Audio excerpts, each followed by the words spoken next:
India TV YouTube channel को subscribe करें और बेल आइकन दबाएं।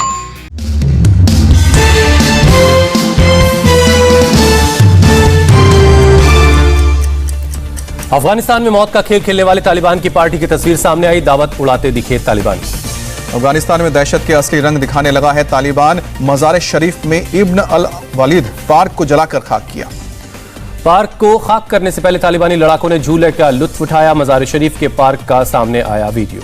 काबुल एयरपोर्ट पर मची भगदड़। हादसे में 7 अफगान लोगों की मौत हुई। तालिबान लड़ाकों की फायरिंग से मची भगदड़। काबुल एयरपोर्ट के एंट्री गेट के सामने से आई दिल दहला देने वाली तस्वीर। आसमान से ऊंची उठती दिखी आग के लपटे। तालिबानी लड़ाकों ने सब कुछ जलाकर खाक कर दिया। नॉर्दर्न अलायंस की तालिबान के खिलाफ एक और कामयाबी। तालिबान के कब्जे वाले खंजर डिस्ट्रिक्ट को रिकैप्चर किया। काबुल से हिंदुस्तानियों की देश वापसी का मिशन जारी है। 168 यात्रियों को लेकर काबुल से भारत लौटा एयरफोर्स का C-17 ग्लोब मास्टर। गाजियाबाद के हिंडन एयरबेस पर हुई लैंडिंग। काबुल से भारत लौटे 168 लोगों में 107 भारतीय, 40 अफगान सिख और अफगान हिंदू शामिल। सुबह 5 बजे भरी थी उड़ान। ग्लोब मास्टर से अफगानिस्तान की सीनेटर अनारकली हनियार, अफगान सांसद नरिंदर खालसा भी भारत पहुंचे। सभी ने केंद्र सरकार और एयरफोर्स का शुक्रिया अदा किया। भारत आने के बाद भावुक हुए अफगान सांसद। तालिबान के कहर का आंखों देखा हाल बयां किया। कहा आतंकी उनकी गाड़ियां तक उठाकर ले गए। अफगान सांसद नरिंदर खालसा ने कहा करीब 200 सिख और हिंदू अफगानिस्तान में अब भी फंसे हैं। तालिबानियों से बचकर गुरुद्वारे में ली शरण। उन्हें भी भारत लाने की कोशिश जारी है। काबुल की मानवाधिकार कार्यकर्ता अनारकली हुनियार को भी तालिबान से बचाकर दिल्ली लाया गया। अनारकली हुनियार ने प्रधानमंत्री मोदी को शुक्रिया अदा किया। काबुल से निकालने के लिए अफगान सिखों ने कहा हर जगह तालिबान की दहशत है, अफगानिस्तान में कोई सरकार नहीं। अफगान सिखों ने कहा अफगानिस्तान में अल्पसंख्यक सुरक्षित नहीं, आने वाले तीनों में बढ़ेगा तालिबानियों का जुल्म। भारत पहुंचने के बाद लोगों ने ली राहत की सांस। भूखे प्यासे बच्चों का पेट भरते आए नजर। एयरलिफ्ट कर हिंदुस्तान लाई गई अफगान महिला बोली तालिबानियों ने जला दिया घर। बेटी और 2 पोते पोतियों के साथ भारत आई है। एयरलिफ्ट करने के लिए सरकार को धन्यवाद कहा। अफगान हिंदुओं, सिखों और दूसरे लोगों को काबुल एयरपोर्ट तक पहुंचने में करना पड़ा मुश्किलों का सामना। एयरपोर्ट तक पहुंचने में पाकिस्तानी खुफिया एजेंसी ISI के लोगों ने किया परेशान। अफगानिस्तान से भारतीयों को सुरक्षित वतन वापस लाने की मुहिम तेज। 87 लोगों के साथ एयर इंडिया का विमान दिल्ली पहुंचा। इमिग्रेशन कस्टम विभाग होते हुए बाहर आएंगे। दिल्ली पहुंचे भारतीय नागरिकों को पहले काबुल से ले जाया गया तजाकिस्तान। इंडियन एयरफोर्स के विमान से किया गया था एयरलिफ्ट। फ्लाइट से पहुंचे नागरिकों का RT-PCR टेस्ट भी कराया जा रहा है। सभी लोगों को पोलियो का टीका भी दिया जा रहा है। भारत के स्वास्थ्य मंत्री मनसुख मांडविया ने ट्वीट कर बताया हम अफगानिस्तान से लौटने वालों का लगा रहे हैं पोलियो के साथ साथ OPV और FIPV का मुफ्त टीका। तजाकिस्तान से दिल्ली के लिए उड़ान भरते वक्त लोगों ने लगाया भारत माता का जय घोष। वतन लौटने की खुशी साफ दर्शाई। दोहा से भी 135 भारतीय आज लौट रहे हैं स्वदेश। वतन वापसी से पहले लोगों ने जाहिर की खुशी। भारत सरकार की MA द्वारा स्थापित अफगान स्पेशल सेल को 5 दिन में 2000 से ज्यादा कॉल आए हैं। टीम ने व्हाट्सएप पर लगभग 6000 सवालों का जवाब दिया है और 1200 से ज्यादा मेल्स के जवाब भी भेजे हैं। अहमद मसूद ने अपने लड़ाकों को किया इकट्ठा। तालिबान के खिलाफ जंग जीतने के लिए प्रेरित किया। तालिबान के खिलाफ महिला अधिकार कार्यकर्ताओं ने उठाई आवाज। काबुल की सड़कों पर घूम घूम कर इंग्लिश में रिपोर्टिंग कर रही। अपने नागरिकों को काबुल एयरपोर्ट से लेकर उड़ा फ्रांस एयरफोर्स का प्लेन A400M। एयरपोर्ट से उड़ान भरते वक्त छोड़े फ्लेयर्स। लंदन में अफगान नागरिकों ने किया तालिबान का विरोध। बैनर पोस्टर लेकर सड़कों पर उतरे। तालिबान के खिलाफ किनारेबाजी। अफगानिस्तान में पाकिस्तान के विदेश मंत्री बनेंगे तालिबान के पहले विदेशी मेहमान। शाह महमूद कुरैशी आज जाएंगे अफगानिस्तान। पाकिस्तान ने भारत के सिख श्रद्धालुओं को करतारपुर साहिब जाने की इजाजत दी। गुरु नानक देव जी की पुण्यतिथि को देखते हुए इजाजत मिली। पाकिस्तान ने सिख तीर्थयात्रियों को कोविड-19 प्रोटोकॉल के तहत करतारपुर आने की अनुमति दी है। कोरोना वैक्सीन के दोनों डोज ले चुके श्रद्धालु ही जा सकेंगे पाकिस्तान। लखनऊ के बीजेपी कार्यालय लाया गया कल्याण सिंह का पार्थिव शरीर। अपने नेता के अंतिम दर्शन के लिए बड़ी तादाद में कार्यकर्ता पहुंचे। बीजेपी ऑफिस से पहले लखनऊ विधान भवन भी लाया गया कल्याण सिंह का पार्थिव शरीर। कार्यकर्ताओं और नेताओं ने बाबूजी अमर रहे के नारे लगाए। कल्याण सिंह के अंतिम दर्शन के लिए उमड़े नेता। विधान भवन में राजकीय सम्मान के साथ हुई कल्याण सिंह की विदाई। आज दोपहर 3:30 बजे पार्थिव शरीर को अलीगढ़ लाया जाएगा। कल कल्याण सिंह के पैतृक गांव नरौरा में गंगा के घाट पर अंतिम संस्कार होगा। प्रधानमंत्री मोदी ने लखनऊ जाकर किया दिवंगत कल्याण सिंह का अंतिम दर्शन। पीएम ने कल्याण सिंह के आवास पर जाकर उन्हें श्रद्धांजलि दी। प्रधानमंत्री के साथ बीजेपी अध्यक्ष JP नड्डा ने भी कल्याण सिंह के अंतिम दर्शन किए। CM योगी और डिप्टी CM केशव प्रसाद भी मौजूद थे। अंतिम दर्शन के बाद पीएम मोदी ने कहा कल्याण सिंह ने अपने नाम को सार्थक किया, जन कल्याण के लिए अपना जीवन समर्पित किया। पीएम ने कहा देश में सामर्थ्यवान नेता खोया, कल्याण सिंह के सपनों को पूरा करना होगा। प्रधानमंत्री मोदी ने कल्याण सिंह को कमजोर और वंचित वर्ग के करोड़ों लोगों की आवाज बताया। कहा उन्होंने किसान, युवाओं और महिलाओं के सशक्तिकरण के लिए अनगिनत प्रयास किए। रक्षा मंत्री राजनाथ सिंह ने भी कल्याण सिंह के अंतिम दर्शन किए। कहा उन्हें नेता कहूं, बड़ा भाई कहूं या मित्र, फैसला करना मुश्किल है। कल्याण सिंह के आवास पर सीएम योगी ने किया उनका अंतिम दर्शन। पार्थिव शरीर पर फूल अर्पण करके श्रद्धांजलि दी। सीएम योगी आदित्यनाथ ने कल्याण सिंह के निधन पर दुख जताते हुए 3 दिन के राजकीय शोक का ऐलान किया। प्रधानमंत्री मोदी के आने पर बोले कल्याण सिंह के बेटे राजवीर सिंह, इससे बड़ी बात और क्या हो सकती है। मेरे बाबूजी मरे नहीं, अमर हुए। कल्याण सिंह के निधन पर लालकृष्ण आडवाणी ने जताया शोक। कहा राम जन्मभूमि आंदोलन के दौरान उनके साथ की यादें आज भी मेरे जहन में ताजा है। कल्याण सिंह के साथ राम मंदिर आंदोलन में साथ रही उमा भारती ने कहा उनकी राम भक्ति और राष्ट्रभक्ति का मेल नहीं। राम मंदिर निर्माण के लिए सीएम पद से इस्तीफा दे दिया था। डिप्टी सीएम दिनेश शर्मा ने कहा बाबरी विध्वंस के बाद तत्कालीन सीएम कल्याण सिंह के चेहरे पर तेज था। सीएम पद से इस्तीफा दिया, ढांचा गिराए जाने का नहीं किया अफसोस।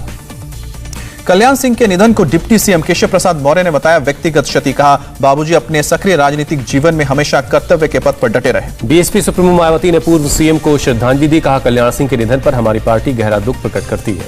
कल्याण सिंह के निधन पर यूपी के पूर्व सीएम अखिलेश यादव ने जताया अफसोस। का ईश्वर उनके परिवार को दुख सहन करने की शक्ति दे। कल्याण सिंह के निधन के बाद उत्तराखंड सरकार ने 1 दिन के राजकीय शोक का ऐलान किया। राष्ट्रीय झंडा आधा झुका रहेगा। कल लंबी बीमारी के बाद लखनऊ के एसपीजीआई अस्पताल में हुआ था कल्याण सिंह का निधन। 4 जुलाई से क्रिटिकल केयर मेडिसिन के आईसीयू में भर्ती थे। मध्य प्रदेश के सीएम शिवराज सिंह चौहान कल पहुंचेंगे कल्याण सिंह के पुश्तैनी गांव। अंतिम संस्कार में हिस्सा लेंगे। इंडिया टीवी के editor in chief Rajat Sharma ने कल्याण सिंह के निधन पर शोक व्यक्त किया। कहा सार्वजनिक जीवन में ईमानदारी और हिम्मत की मिसाल थे। हिमाचल प्रदेश से आई दिल दहला देने वाली तस्वीर। भारी बारिश के बाद भरभरा कर गिरा बिल्डिंग का एक हिस्सा। जहां घर गिरा वहां नेशनल हाईवे को बढ़ाने का काम चल रहा था। स्थानीय लोगों का आरोप एनएच के काम में डिले के कारण हुआ हादसा। बिहार के सारण में जल प्रलय, घरों और स्कूलों में घुसा बाढ़ का पानी। कई हेक्टेयर की फसल बर्बाद हुई। बिहार के हाजीपुर के कई गांवों में बाढ़ का पानी घुसा। लोगों को नाव से रेस्क्यू कर शेल्टर होम ले जाया जा रहा है। बिहार के छपरा में भी बाढ़ ने बढ़ाई लोगों की परेशानी। बड़े पैमाने पर फसलों को नुकसान हुआ है। कई गांवों से संपर्क लोगों का टूट चुका है। महबूबा मुफ्ती ने तालिबान के बहाने मोदी सरकार पर तीखा हमला बोला। कहा तालिबान ने अमेरिका को भी अफगानिस्तान से भगाने पर मजबूर कर दिया था। सरकार हमारे सब्र का इम्तिहान ना ले। केंद्र सरकार की तालिबान से तुलना करते हुए महबूबा मुफ्ती ने कहा सरकार को भी जम्मू कश्मीर में जल्द आर्टिकल 370 वापस लेना होगा, वरना उनका भी हाल वैसा ही होगा जैसे अफगानिस्तान में अमेरिका का हुआ। महबूबा की धमकी पर मुख्तार अब्बास नकवी ने दिया करारा जवाब। का आतंकवाद के प्रति मोदी सरकार जीरो टॉलरेंस की नीति अपनाती है और महबूबा मुफ्ती के ज्ञान के पीछे खोट है। जन आशीर्वाद यात्रा के तहत हिमाचल प्रदेश पहुंचे केंद्रीय मंत्री अनुराग ठाकुर। कहा यात्रा के दौरान रोज 25 से 30 हजार लोगों से मिलना हो रहा है। जो समर्थन और आशीर्वाद मुझे मिल रहा वो अभूतपूर्व है।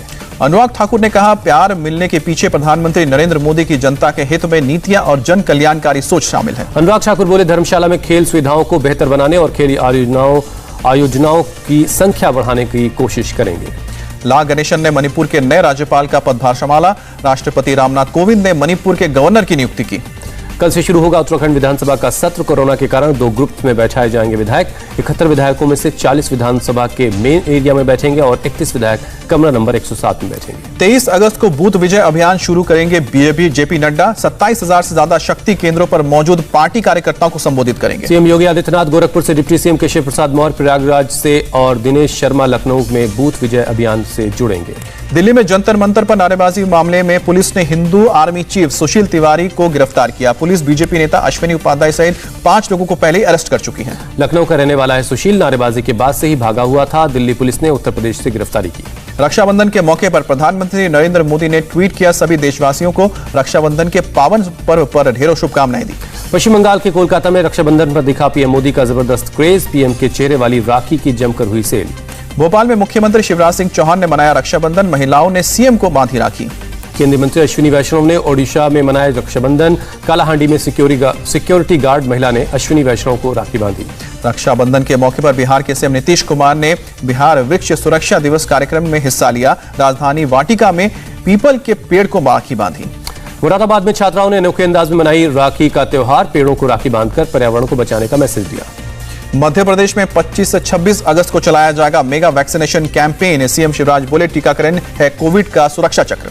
शिवराज ने दूसरा डोज नहीं लगवाने वालों को चेताया, कहा दूसरा डोज लेने के बाद ही वैक्सीन पूरी तरह से प्रभावी होगी। देश में 24 घंटे में कोरोना के 30,000 से ज्यादा मामले सामने आए। 403 लोगों ने कोरोना से दम तोड़ा। 24 घंटे में 38,000 से ज्यादा लोग रिकवर किए। केरल में कोरोना के 17,000 से ज्यादा नए केस मिले, 83 मरीजों की जान गई। आंध्र प्रदेश में कोरोना के 1200 से ज्यादा मामले सामने आए। 24 घंटे में 1,500 लोग रिकवर हुए। कर्नाटक में कोरोना के 1300 से ज्यादा नए मामले मिले, 18 की जान गई। तमिलनाडु में कोरोना के 1,652 नए मरीज मिले हैं। 23 लोगों ने दम तोड़ा। दिल्ली में कोरोना से 24 घंटे में कोई भी मौत नहीं हुई है, 19 नए मामले रिपोर्ट हुए। महाराष्ट्र में कोरोना के 4,575 नए केस सामने आए हैं और मृत्यु दर घटकर 2.11% पहुंचा है। 1971 में भारत पाकिस्तान युद्ध की 50वीं वर्षगांठ की याद में मनाया गया स्वर्णिम विजय वर्ष। मुंबई में नरीमन पॉइंट से आरसी चर्च कोलाबा तक रन फॉर मिनी मैराथन का कार्यक्रम का आयोजन हुआ।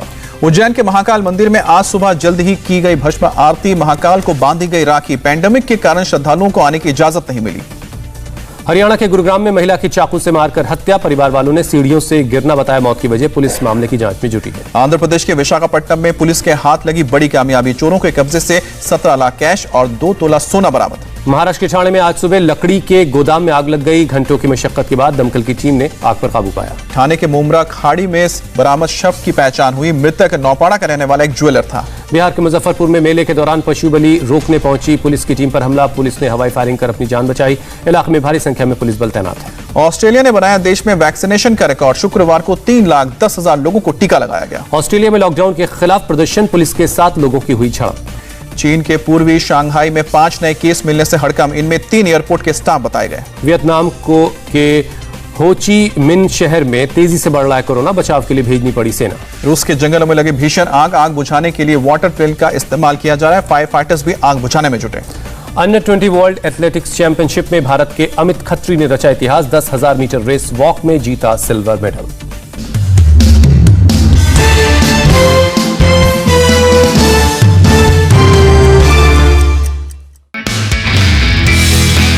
नमस्ते, मैं हूं मीनाक्षी जोशी। वीडियो और खबरों से अपडेट रहने के लिए India TV YouTube channel subscribe करें, बेल आइकन दबाना ना भूलें। जुड़े रहें इंडिया टीवी के साथ।